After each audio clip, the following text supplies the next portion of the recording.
받으신 줄 믿습니다. 이번 주간 우리가 말씀 계속 묵상하고 있는데요. 특별히 이번 주간에 읽고 있는 말씀은 예수님이 이제 예루살렘에 입성하신 이후의 사건들을 쭉 읽고 있습니다. 어린 나귀를 타시고 또 백성들의 환호를 받으시면서 예루살렘으로 예수님이 들어가셨죠. 그리고 성전을 한번 쭉 둘러보시고 다시 밖으로 나가셨다, 이렇게 이제 기록합니다. 예루살렘 성 안에서 밤을 지내진 않고 성 바깥에서 이제 주무시고 아침에 다시 들어오시고 저녁에 나가시고, 이게 이제 반복되는 일들이 있습니다. 자, 다음날 아침에 예수님이 다시 이제 예루살렘으로 들어오시면서 무화과 나무 하나를 보게 되죠. 그리고 무화과 나무에서 열매를 찾다가 얻지 못하고 이 무화과 나무를 저주하는 일이 있습니다. 그리고 이제 성전에 들어가서 성전 안에 있던 이 장사꾼들을 다 몰아내시는 사건이 있지요. 자, 그리고 하루가 또 끝납니다. 그래서 저녁 예수님이 다시 이제 성 밖으로 나가셨다가 다시 들어오시는데, 그날 아침에 보니까 어제 말하자면 저주했던 그 무화과 나무가 뿌리채 말라 있는 것을 발견하게 됩니다. 그러니까 무화과 나무가 이 죽는 이 사건을 통해서 예수님께서 이 성전에 대한 하나님의 심판을 말씀합니다. 이 성경을 보면 앞뒤로 무화과 나무 이야기가 있고 가운데 성전을 깨끗하게 하시는 사건이 있거든요. 이건 이제 성전 중심, 성전을 깨끗하게 하는 이 사건과 이 무화과 나무가 말라 죽는 이 일이 연관되어 있다라는 겁니다. 무화과 나무에 열매가 없어서 뿌리째 마른 것처럼 열매 없는 이스라엘의 성전 그리고 그들의 신앙이 그렇게 무너질 것을, 뿌리째 뽑힐 것을 말씀하는 것이라고 할 수 있습니다. 이어지는 13장에 가보면요, 예수님이 직접적으로 성전이 무너질 것에 대해서 말씀하시는 내용이 나옵니다. 그러니까 이 잎사귀만 무성한 이 무화과 나무를 마르게 한 사건을 통해서 잎사귀만 무성한 무화과 나무 같은 이스라엘 백성들의 신앙 그리고 그들의 이 성전을 무너뜨리는 하나님의 심판이 임할 것을 보여주시는 그런 사건이라고 할 수 있습니다. 자, 그리고 이제 본문이 이어집니다. 27절 말씀은 또 하루가 지난 것 같은 느낌을 주죠. 또 다시 이제 예수님이 성전에 들어가셨다, 이렇게 시작합니다. 근데 이번에는 대제사장들과 서기관들과 장로들이 예수님을 찾아옵니다. 이스라엘의 이 대제사장들, 서기관들, 장로들, 그러면 이들은 그들의 이 이스라엘 백성들의 지도자들이라고 말할 수 있습니다. 우리를 얘기하면 한 국회의원쯤 되는 이런 개념으로 보시면 돼요. 왜냐하면 이스라엘이 그 당시에 로마의 지배 아래 있었는데, 로마가 이스라엘을 다스리는 이 방법은 총독을 보내는 거였습니다. 로마가 임명한 총독이 이스라엘을 다스립니다. 근데 총독만 있는 게 아니라, 이 총독만 있으면 외부 사람이니까 말을 잘 안 듣잖아요. 그러니까 왕, 분봉왕이라고 성경에 나오는데, 지역을 나누어서 여러 왕들을, 그러니까 이스라엘 사람들 또는 그 주변의 사람들을, 왕족들을 왕으로 임명해서 함께 다스리게 했습니다. 근데 이제 유대인들이 이 총독이나 왕에게 자꾸 가서 문제를 제기하는 게 이 종교적인 문제를 자꾸 얘기합니다. 사실 총독이나 왕이나 중요한 역할 중에 하나가 재판하는 거거든요. 지금처럼 사법부가 따로 있는 게 아니기 때문에 주로 재판하는 일들을 많이 하는데, 이 재판이 거리로 가져오는 게 종교적인 문제입니다. 그러니까 총독이 해결해 줄 수가 없죠. 그래서 유대 종교 지도자들 중에, 야, 그럼 니들이 좀 이렇게 말하자면 기구를 만들어서 거기서 이런 종교적인 문제는 해결해라. 그리고 세운 게 산헤드린 공회라고 우리가 알고 있는 이 공회입니다. 한 70명 정도 되는 제사장, 또 이 바리새인들, 서기관들, 장로들, 이런 사람들이 거기에 모임이고, 대제사장이 의장입니다. 그러니까 대제사장이 우두머리가 되어서 이 백성들의 이런 문제를 해결하는 그런 기구가 있는 거죠. 그래서 이들에게는 어떤 재판을 하면서 직접적으로 형벌을 가하거나 때리거나 혹은 사형에 처하거나 이런 건 못해요. 그런 권한은 총독에게만 있습니다. 근데 어떤 문제를 이제 결정하고 판단하는 권한은 이 종교 지도자들에게 준 거죠. 그러니까 대부분의 문제는 이들이 다루게 되는 겁니다. 왜냐하면 이스라엘은 정치보다 종교가 우선되는 공동체잖아요. 정치적인 문제보다는 종교적인 문제가 더 우선됩니다. 그러니까 실제적으로 백성들을 다스리는 지도자들이 바로 이들이라고 할 수 있습니다. 자, 그런 사람들이 예수님을 찾아온 겁니다. 자, 28절에 보면 이들이 예수님을 찾아와서 따진 내용이 나오죠. 같이 보겠습니다. 28절 같이 읽습니다. 시작. 이르되 무슨 권위로 이런 일을 하느냐? 누가 이런 일할 권위를 주었느냐? 이렇게 말합니다.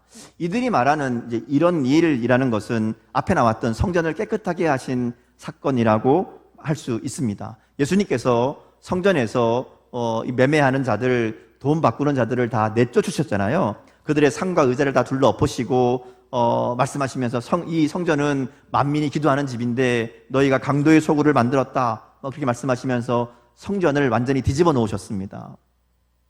그때 이 대제사장들, 서기관들, 그들이 이 상황을 봤지만 그 상황에서는 사람들이 너무 많기 때문에 어떻게 제재하지 못하고 예수님을 어떻게 죽일까 이렇게 생각했다. 그게 이제 11장 18절에 나오죠. 그리고 이제 시간이 지나서 이들이 이제 제대로 찾아온 겁니다. 말하자면 자기들끼리 가서 회의를 한 거죠. 야, 이 상황을 어떻게 하냐? 저 예수라는 사람을 어떻게 해야 되느냐? 대책을 마련하기 위해서 회의를 하고 몇 사람을 선발해서 예수님을 찾아온 것이라고 할 수 있습니다. 예수님의 활동을 제지하기 위해서 이 교회 예배당에서 이 성전에서 함부로 말하고 이렇게 행동하지 못하도록 우리가 좀 제재를 가야 되겠다, 이런 마음으로 온 거죠. 자, 그러면서 이들이 가지고 온 방법이 뭔가 하면 예수님에게 아무 권한이 없다는 겁니다. 자, 예수님이 성전을 깨끗하게 하신 이 사건은 사실 좀 율법적으로 보면 맞는 얘기거든요. 자기들이 이거 가지고는 문제를 걸어봐야 안 될 걸 아는 거예요. 그러니까 문제를 뭘로 거는가 하면 예수님의 자격이 없다. 예수님이 누군데 성전에 와서 이런 일을 이야기하고 성전에 지금 되고 있는 일들을 이렇게 마음대로 뒤집어 버릴 수 있느냐? 예수님에게 아무 권한이 없다. 이걸 얘기하는 거예요. 그래서 와서 이야기하는 게 무슨 권위로 이런 일을 하느냐? 누가 이런 일할 권위를 주었느냐? 말하자면 누구의 허락받았느냐? 이렇게 묻는 거예요. 실제로 성전의 모든 이 일들을 다스리는 권한은 지금 이 사람들에게 있습니다. 예수님 찾아온 사람들, 이들이 모든 권한을 가지고 있습니다. 비둘기 파는 사람, 돈 바꾸는 사람, 이거 다 이 사람들이 허락해서 된 겁니다. 그리고 그들로부터 뭔가를 얻고 있었겠죠. 이 모든 문제는 다 이 사람들의 주관 아래 이루어지는 일들입니다. 분명히 잘못된 일이지만 다른 사람들이 아무 소리 못하는 것은 이들이 워낙 큰 힘을 가지고 있기 때문에 무서워서 말을 못하는 거예요. 근데 예수님이 오셔서 다 뒤집어 버리고 난리를 치니까 아마 그 옆에 있던 사람들, 예수님 오시기 전에 이 유대 지도자들이 무서워서 아무 말 못하고 있던 사람들은 예수님이 막 이렇게 하시니까 아마도 좋아하고 동조했을 겁니다. 그래서 유대 지도자들이 그 자리에서 예수님을 제재하지 못하고 그냥 넘어간 것은 예수님이 하신 일이 정당하기도 하지만 따르는 사람들이 많았기 때문이라는 것이죠. 오늘 본문에도 계속 나오는 게 사람들을 두려워합니다. 사람들의 이 반응을 두려워하고 있는 것을 보게 되는 거죠. 자, 그래서 이제 예수님에게 와서 이야기하는 겁니다. 이 성전의 모든 일은 우리 권한인데, 우리 결정에 따라야 되는데 네가 무슨 권한으로 이런 일을 하고 있느냐, 이렇게 따지는 거죠. 자, 그래서 만약에 예수님이 나는 하나님의 아들이다, 내가 하나님이 보내서 온 메시아다, 이렇게 이야기하면 뭐라 그럴까요? 네가 하나님이냐, 이러면서 이제 신성모독이다, 이러고 이제 몰고 가려는, 사실 예수님을 그렇게 십자가에 못 박은 거거든요. 그렇게 몰고 가려는 의도인 거고, 아니면 주님이 그냥 내가 했다 그러면 네가 뭔데, 이제 이렇게 나가는 거죠. 그러면서 이 자격 없는 불법한 사람이 행한 거니까 이거 다 잘못된 거다, 이거는 이 성전 질서에 대한 도전이고 불법이다, 이런 식으로 몰아가서 예수님의 행위를 깎아내리려는, 예수님의 권위를 없애려는 그런 의도라고 할 수 있습니다. 예수님이 이거 다 아시죠? 그래서 반대로 대답을 하신 게 아니라 질문을 하십니다. 30절 말씀이죠. 같이 보겠습니다. 자, 시작. 요한의 세례가 하늘로부터냐 사람으로부터냐 내게 대답하라, 이렇게 물으십니다. 이들이 예수님에게 권위에 대해서 물으니까 무슨 권한으로, 무슨 권리로 이런 일을 하느냐, 이렇게 물으니까 예수님이 반대로 묻는 거예요. 그러면 요한의 권위는 어디서 왔느냐, 이렇게 묻는 거예요. 요한은 누구의 허락을 받고 이런 일들을 하는 것이냐, 이렇게 묻는 거죠. 근데 이들이 이 질문 앞에 고민합니다. 왜냐하면 요한의 세례를 하늘로부터 온 것이다 그러면 너희는 그러면 요한을 하늘로부터 온 것이라면서 요한을 인정하지 않느냐? 당장 이렇게 나올 거거든요. 왜냐하면 이 사람들이 요한을 인정하지 않았거든요. 요한을 무시했습니다. 그리고 죽이려는 이 헤롯 왕이 죽이는 일들을 우리가 보게 되죠. 자, 근데 또 한 가지 더 문제는 요한을 만약에 하나님으로부터 온 자다, 요한의 세례가 하나님으로부터 온 것이다 이렇게 인정하면 예수님을 인정해야 됩니다. 왜냐하면 요한이 예수님을 인정했거든요.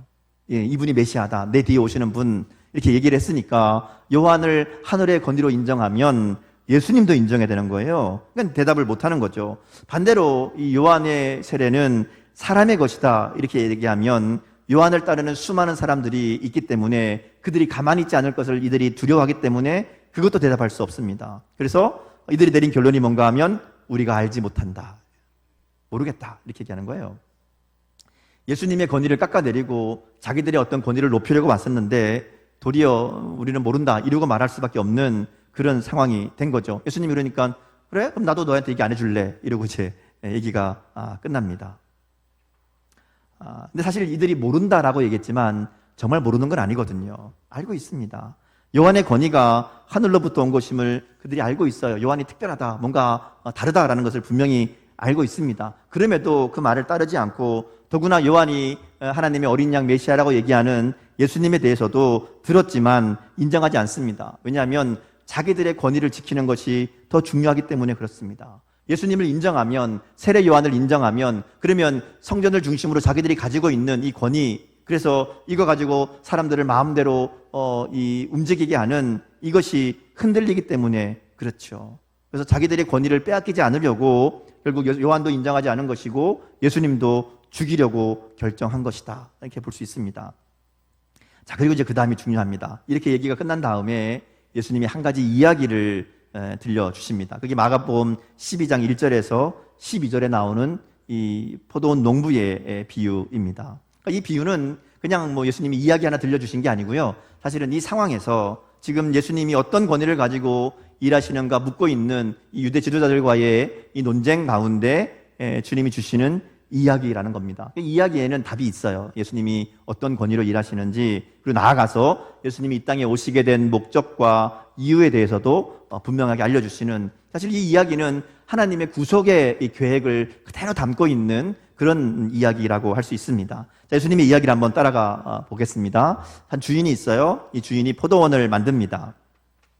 나무를 심고 울타리를 만들고 또 이 포도를 농사를 지어서 포도주를 만들 수 있도록 즙을 짜는 틀도 만들고 망대도 지어서, 그러니까 말하자면 모든 필요한 것을 다 갖추어 놓았습니다. 그리고 농부들에게 새로 주고 타국으로 갔다 이렇게 나옵니다. 새로 주고 타국으로 갔으니까 이 열매가 맺히고 결실이 나올 때가 되면 수확한 것이 있으면 이제 수확한 것의 일부를 새로 받는 그런 조건인 거죠. 자, 그래서 종을 보내서 결실할 때가 되어서 세례를 받으려고 하니까 이 농부들이 안 주려고 그럽니다. 거부합니다. 그리고 종을 때리기까지 합니다. 또 다른 종을 보냈더니 계속해서 때리고 심지어 이 종들을 죽이기까지 하는 거죠.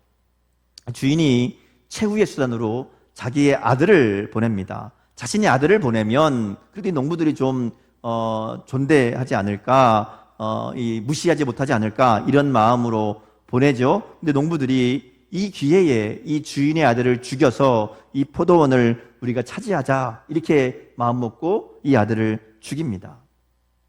그러니까 주인이 돌아와서 농부들을 다 진멸하고 포도원을 다른 사람에게 준다. 이것이 이제 이 이야기의 내용이지요. 이 비유의 의미는 분명합니다. 여기에서 이 포도원 주인은 하나님이고요. 악한 농부들은 이스라엘의 종교 지도자들을 의미합니다. 예수님은 그들을 향해서 하나님이 보낸 종들, 주인이 보낸 종들, 하나님이 보낸 선지자들이죠. 그들을 다 죽이고 이제 마지막에는 하나님의 아들이신 예수님 자신까지도 죽이려고 한다는 사실을 이 이야기를 통해서 말씀하는 겁니다.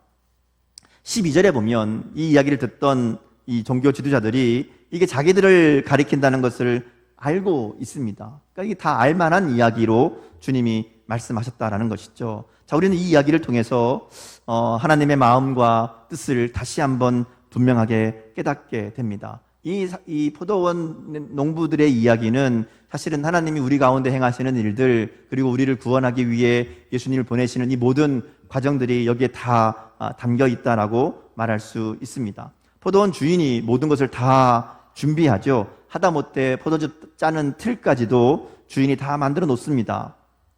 이것은 하나님이 어떤 분인가를 보여주는 그런 이야기라고 할 수 있어요. 하나님은 우리를 위해 모든 것을 준비하시고 다 허락하시는 분이라는 사실입니다. 하나님이 세상을 만드시고 모든 것을 다 갖추신 다음에 인간을 만드셨잖아요. 그리고 인간을 이 세상이 만드신 이 만물을 다스리고 관리하도록 그 가운데 모든 것을 누리며 살도록 선물로 주셨다라는 겁니다. 그런데 2절에 보면 이렇게 농부들에게 포도원을 준 다음에 소출의 얼마를 받으려고 종을 보냈다 이렇게 얘기합니다. 그러니까 포도원 주인이 다 만들어서 다 준비해서 줬지만 그들에게 요구한 것은 소출 얼마였다 이렇게 얘기합니다. 이 소출 얼마라는 말은 아주 작은 양이라는 의미를 가지고 있습니다. 그러니까 쉽게 말하면 주인이 농부들에게 포도원을 주고 세를 받는다는 것은 그것을 통해서 이익을 얻으려는 목적이잖아요. 그래서 적게 주고 많이 받으려고 합니다. 투자는 적게 하고 수익은 많이 받는 게 그게 이제 일반적인 방법이고요. 그게 주인이 마땅한 모습입니다. 그런데 오늘 예수님의 이야기 속에 나오는 주인은 다 해줍니다. 완벽하게 해주고 받는 것은 조금 받겠다는 겁니다. 이런 주인 없지요. 이런 주인이 없습니다. 여러분, 이거는 예수님이 말씀하신 이야기라는 것을 우리가 생각하고 읽어야 됩니다. 예수님의 이야기, 예수님의 비유에는 분명한 목적이 있어요. 예수님이 이야기를 비유로 말씀하실 때에는 이 비유를 통해서 이야기하시려는 게 분명히 있다는 것이죠. 오늘 이 포도원 주인의 모습은 하나님이 어떤 분인지를 알게 하려는 목적이 있다는 것을 우리가 생각하며 읽어야 됩니다. 그러니까 이야기 속의 주인의 목적은 소출을 받는 게 아닙니다. 농부들에게 포도원을 줘서 뭔가를 얻는 게 목적이 아니라는 것이죠. 그 목적이 다른 데 있습니다. 하나님이 우리를 구원해 주시고 우리에게 무엇인가를 주시고 허락하시고 은혜를 베푸시는 것도 우리에게 무엇인가를 받는 것이 목적이 아니라는 겁니다. 그럼 왜 소출을 받고자 했을까? 이건 돈을 벌기 위함이 아니라 이 포도원 주인이 누구인지를 확인하는 차원이라고 할 수 있습니다.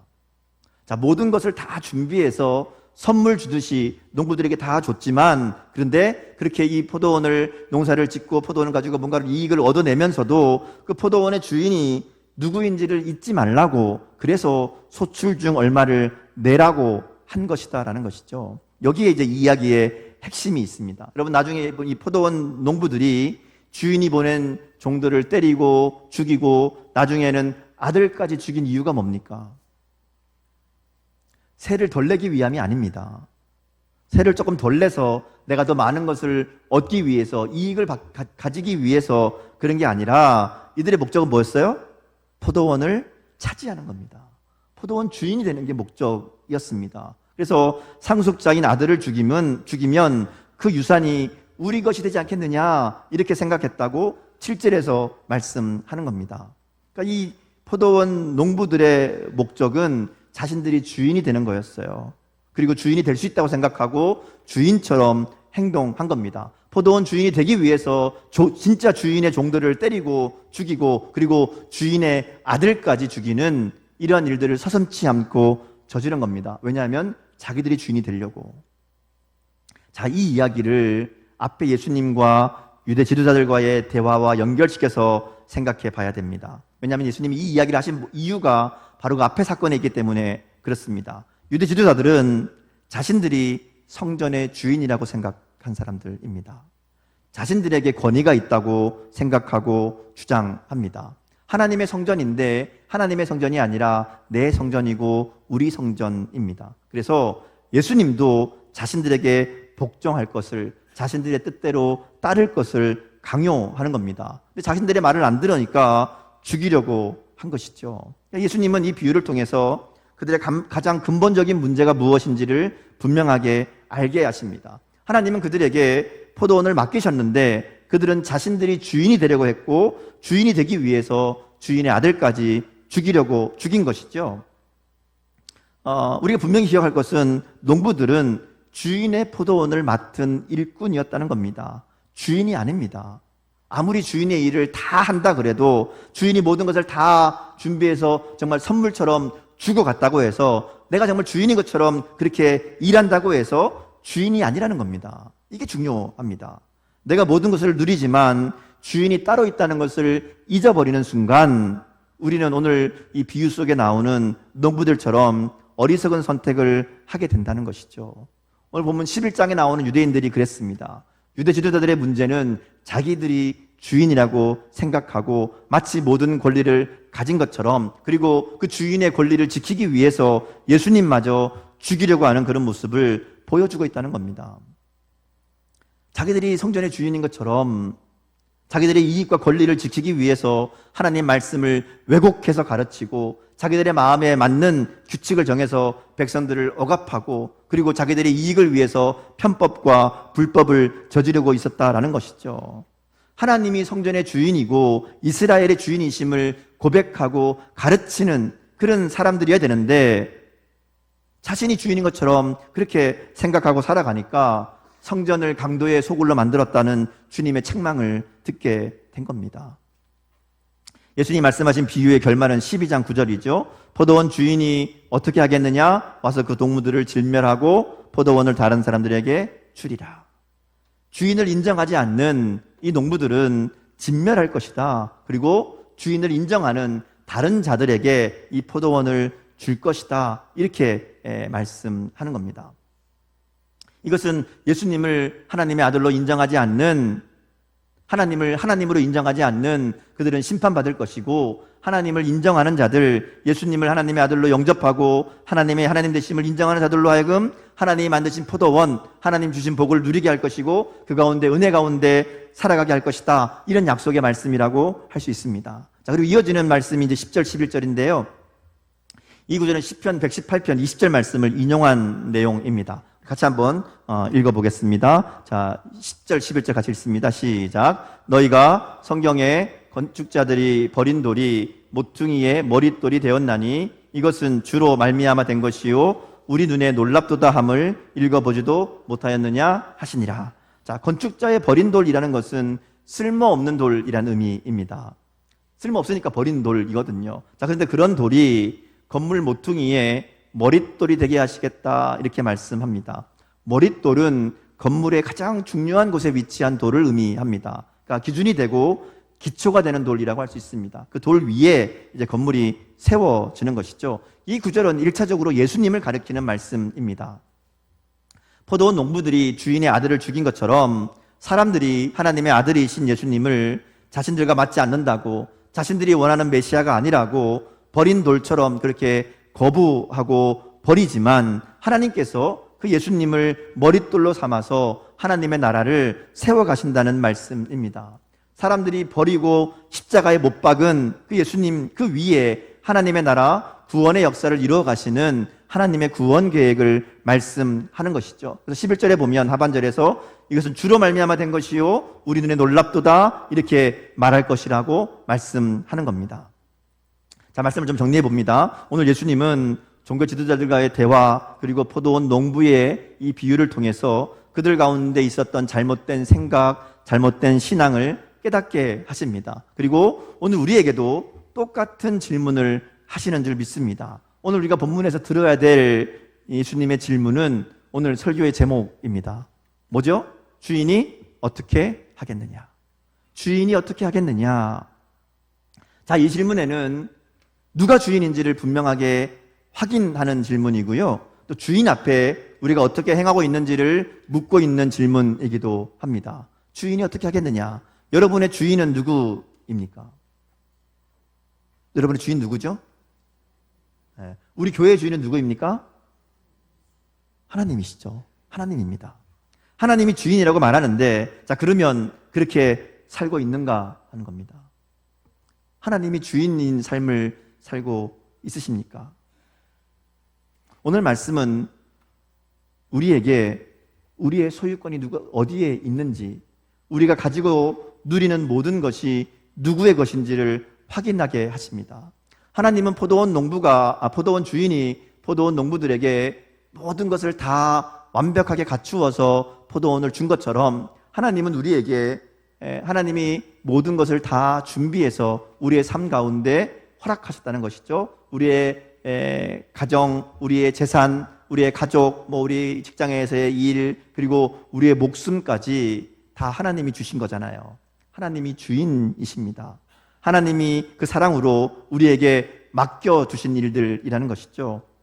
그리고 우리에게 종종 그것을 확인하시는 겁니다. 야, 그거 네 거 아니다. 너 네 거 아닌 거 분명하게 기억하고 살아야 돼. 이거 잊어버리면 안 돼. 이렇게 계속 말씀하신다는 것이죠.